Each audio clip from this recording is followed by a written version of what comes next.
Gauri Suryavanshi, S Marathi मध्ये आपलं स्वागत। वळूया आजच्या बातमीकडे।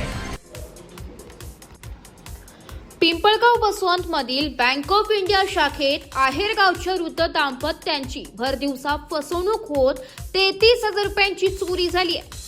संशयित सीसीटीव्ही मध्ये कैद झालाय। घटनेच्या वेळी भामटे मोठ्या चतुराईने वावरत होते। हातचलाखी इतकी सफाईदार होती की वृद्धांना काहीच समजलं नाही। भामटे बँकेबाहेर निघून गेल्यावर जेव्हा त्यांनी पैसे मोजले तेव्हा हा प्रकार लक्षात आलाय। पिंपळगाव पोलीस ठाण्यात गुन्हा दाखल झाला असून पोलीस तपास सुरू आहे।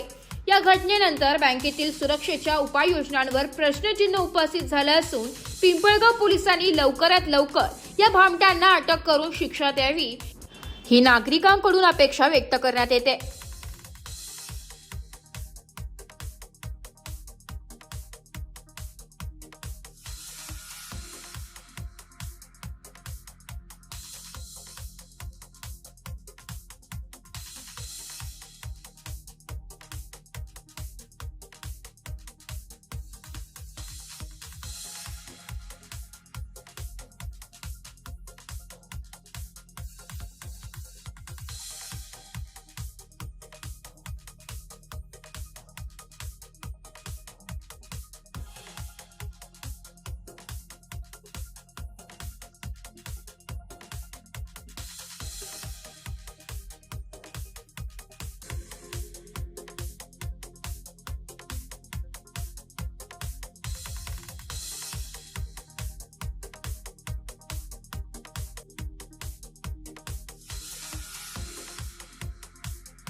Bureau report, S Marathi news, Pimpalgaon Baswant. अशाच नवीन ताज्या घडामोडी जाणून घेण्यासाठी आमच्या एस मराठी न्यूज चॅनलला लाईक करा, शेअर करा, सबस्क्राईब करा आणि बेल आयकॉनला क्लिक करायला विसरू नका।